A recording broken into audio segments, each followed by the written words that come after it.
100.5 FM. Ang tingog sang hinuban. Huwag nailain pa. Lamiaw eh.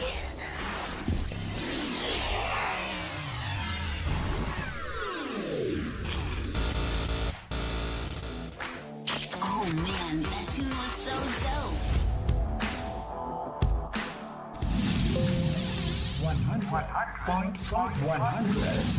FM.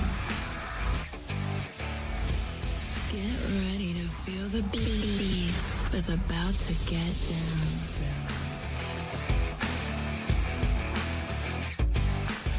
Listen up, baby. Ladies, let go of your man. You're listening to the ladies' favorite DJ. Bringing you the best in hip-hop and R&B. You're getting busy? Are you ready for something new and hot? This is 100.5 FM. Your Alagan Radio.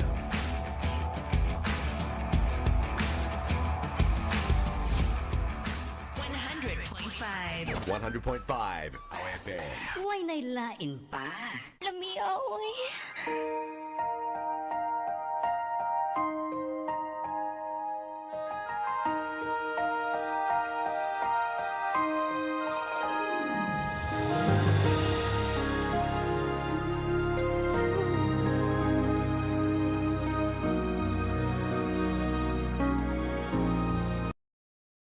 Abiyan may nga dira sa imo, welcome sa atong palatuntunan ang Ilonggo Daily Light from God's Word radio broadcast.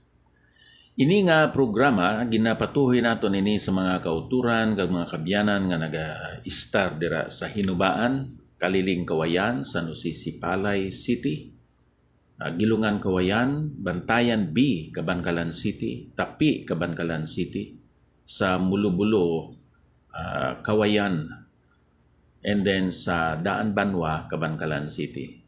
Nagapasalamat kita sa mga kabyanan kag mga kauturan nga naga-replay sini sa sina nga Banwa, sa sina nga mga syudad.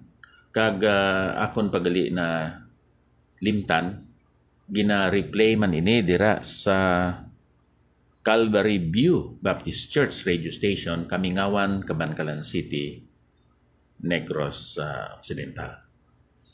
Kag salamat abyan nga ikaw nagbukas sa imo nga radyo kag sa karon sa imo nga Facebook agud nga makakita kag makabati diri sa Facebook Live.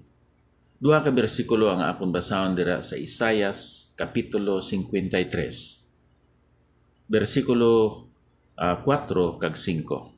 Nagasiling ang balaan kasulatan. Sa pagamatud ginpas-an niya ang aton kasakitan. Kag ginpas-an niya ang aton mga kasubanan. Apang siya ginkilala nga ginbunalan, ginhampak sa Dios, ginsakit. Apang siya ginsamaran tungod sa aton mga kalapasan. Siya napangos tungod sa aton mga kasalanan, ang silot sang atong paghidayat dira sa ibabaw niya, kag tungod sa iyang mga labod, kita nagayo. Kabayang Ginoo magapakamayo sining pulong niya nga aton ginbasa. Magatugyan kita sini nga pamalandong karon dira sa Ginoo pinagi sa pagapo. Dios nga balaan, amay namon salamat nga ikaw naghatag sining imo kamatuoran sa amon. Amon kini hangpon, batunon, kag pasalamatan, igakabuhi sa amon mga pagpuyo, pag-istar sa sining nga kalibutan. Sa ngalan ni Ginoong Hesus, Amen. Mga kabyanan kag mga kauturan sa sining mga banwa kag syudad nga makabati sining aton nga programa karon. Dako gid ang akon nga pagpasalamat nga inyo ini nga ginapamatian kag kabay pakuntani nga ang balaan nga espiritu magagamit sini sa inyo nga espirituhanon nga pagkabuhi. Kag kung ikaw abyan bag-o pa nga nakabati sa sini nga klase sa pagwali, kabay pakuntani nga imo buhaton ang paginulsol sang imo mga sala kag pagsalig sa kay Ginoong Hesus. Subong imo nga Dios Ginoo kag manluluwas sa imo nga kabuhi. Nga aton siya saligan.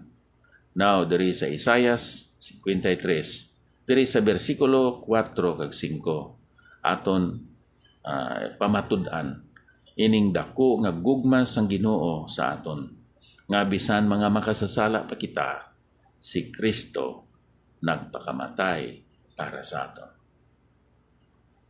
Si Ginoong Hesus nagpas-an sang aton nga mga sala. Iyang ginpas-an ang aton mga kasakitan. Ginpas-an niya ang aton mga kasub-anan. He bore our griefs and He carried our sorrows. Ano ang kabangdanan sining griefs? Ang aton nga mga kasakitan, ang aton mga kasub-anan. Ano ang kabangdanan sini? Sa pagkamatod kung aton i-trace dito sa Genesis, wala sang grief o kon kasub-anan kag kasakitan sang wala pa mahulog ang tao sa pagpakasala. Wala sang masakit sang wala pa nahulog sa pagpakasala si Adam kag si Eva. Wala sang natural calamities. Wala sang mga pestilences. Wala sang ginatawag naton nga pandemic sang wala pa mahulog ang tao sa pagpakasala. Sa pagkamatod, wala sang heartache sang ginatawag naton broken-heartedness sang ang tao wala pa nagpakasala. Kagdugang pa, wala sang kamatayon. Busa, agod nga kita makabaton sinang eternal life, kabuhi nga wala na sang kamatayon, kabuhi nga wala na sang heartache, sang kasubo o kon kaguol, wala na sa mga kalamidad, wala na sa mga kasakitan, kinahanglan may isa na magapasan sa aton nga mga sala. Kaya ang kabangdanan sinitanan, sining sickness, calamities, griefs, broken-heartedness, heartaches, and even death, ang kabangdanan siniabyan, amo ang sala sang tao. Notice nga sang ginpadala sang Dios ang iya bugtong anak agod nga magapasan sang aton nga mga sala dito sa cross. Ginhatagan ang tao sang paglaom. Akon basahon diri sa ginsulat ni Pedro sa nauna nga Pedro kapitulo 2 bersikulo 24. Siya si Jesus amugid ang nagdala sang aton mga sala dira sa iyang lawas dito sa kahoy. Agod siya mapatay para sa sala, kag mabuhi para sa pagkamatarong. Pinaagi sa iya mga pilas, sa iya mga samad, kamo nag-ayo. O amo ini abyan ang bulong, ang solusyon sang aton mga problema nga ginsugdan kag ang cause ni sini amo ang sala. Ang pagpasan ni Ginoong Hesus sang aton nga mga sala. Meaning ginpasan ni Ginoong Hesus ang aton mga kasakitan, ang aton heartaches, ang aton griefs, ang aton mga sorrows. Ginpasan ni Ginoong Hesus. Bisan pa ang resulta kag bunga sang sala nga amo mismo ang kamatayon. Amo ini ang makatilingala dira sa binuhatan sang atong Ginoo. Ang aton problema kag ang katapusan nga kaaway amo ang kamatayon.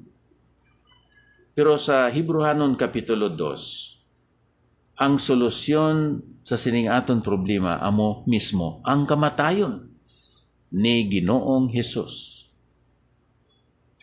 Siya, siling sang balaan kasulatan, nagsulob sining tawhanon nga kinaiya.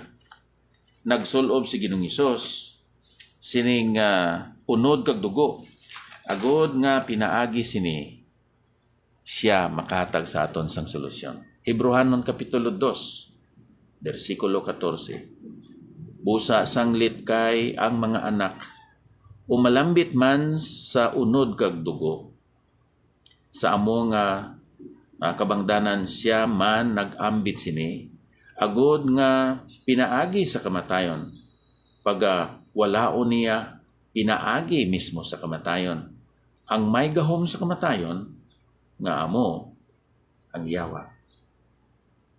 Amo ining ginbuhat sang aton Ginoong Hesukristo.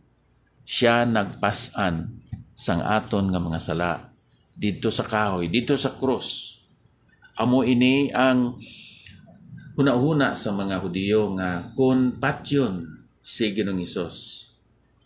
Wala na sang problema sila nga espiritual, wala na sila sang problema nga politikal. Pinaagi sa pagwala o kung sa pagpatay kay Ginoong Hesus. Wala na sang balabag ang mga pagtudlo kag ang mga doktrina nga sayo.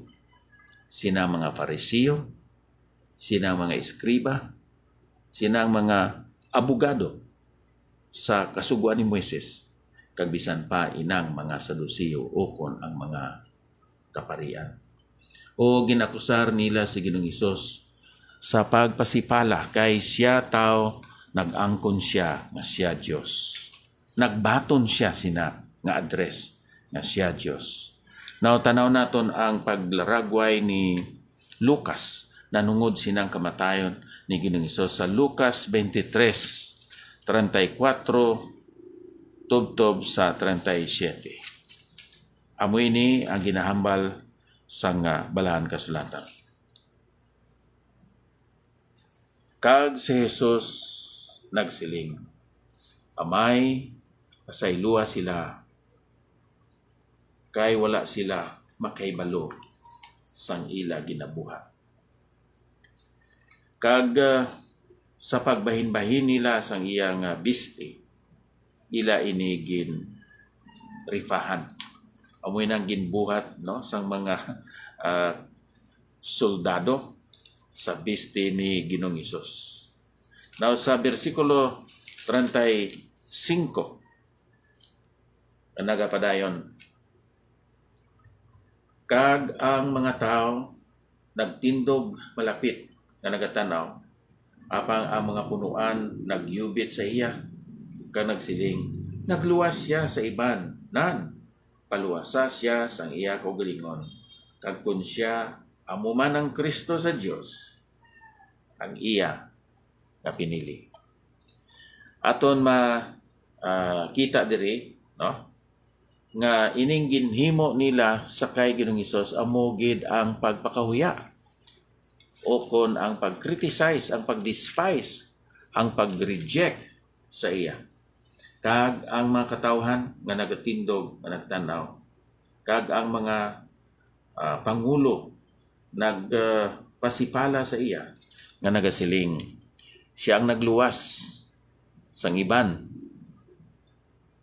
papaluwasa siya sa iya kaugalingon, kag ini amo man, kon ini siya amo ang Kristo sa Dios, ang iya nga pinili. Kag ang mga soldado nagyubit sa iya, kag nagpalapit sa iya, naghatag sa iya sang langgaw.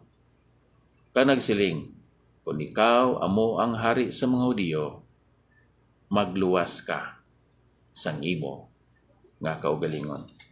O amo ini ang ila pagpakahuya, ang ila pag-criticize, pag-despise, kag pag-reject sa kay Ginoong Hesus.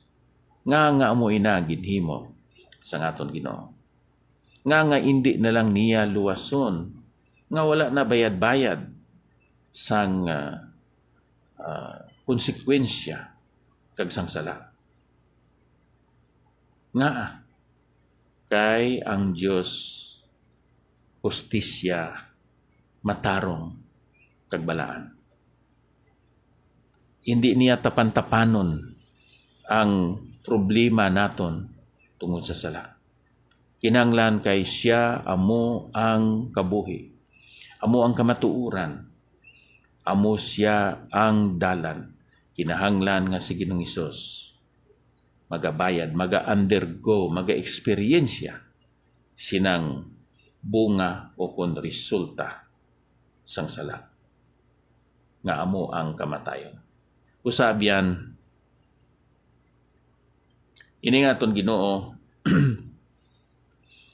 siya sa pagkamatuod patient, long suffering ang aton Dios.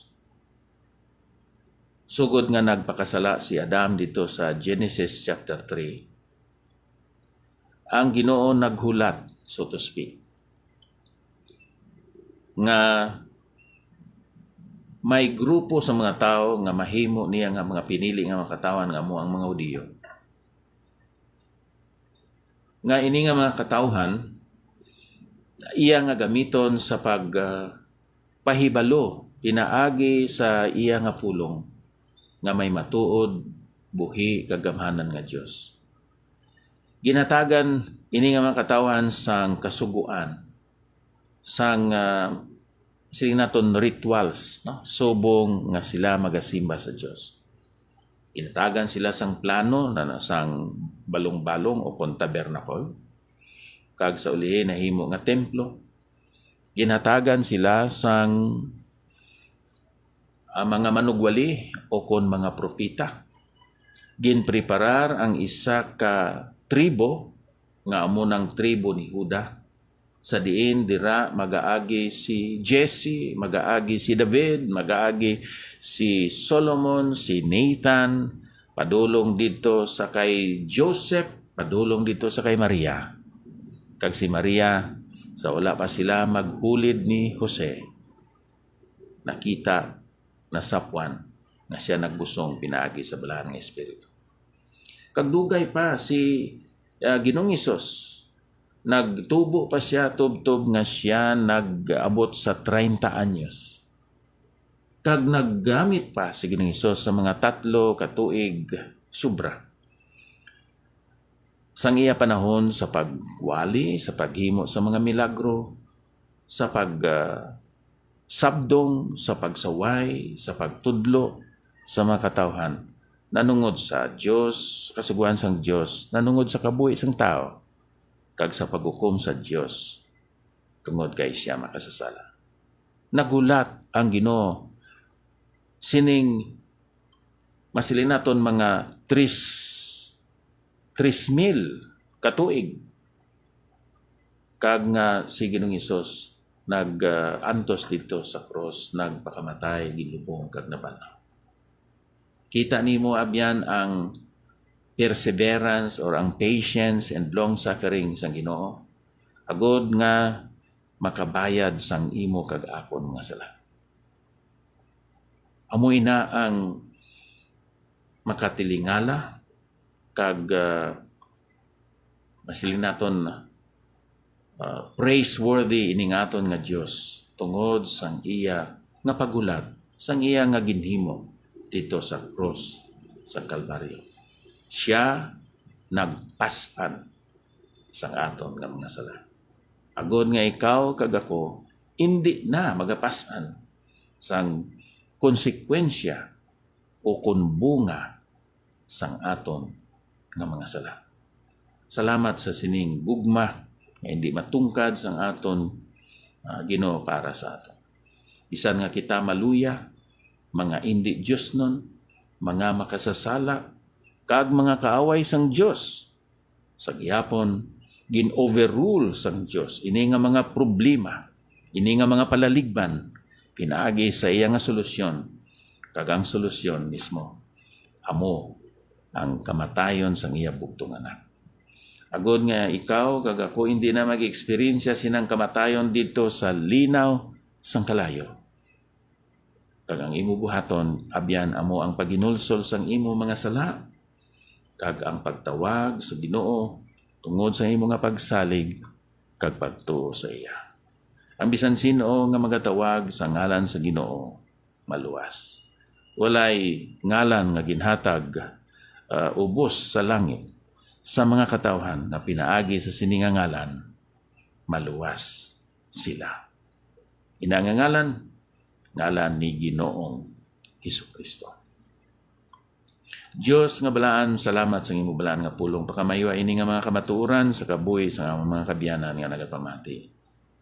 Sa ngalan niya nga mahal. Amen. Madamo gid nga salamat mga abyan sa inyo nga pagtanaw karon kag pagpamati sining aton Facebook Live kag sa mga nagatanaw diri sa Facebook ang Dios magapakamayo sa inyo nga tanan. Madamo gid nga salamat.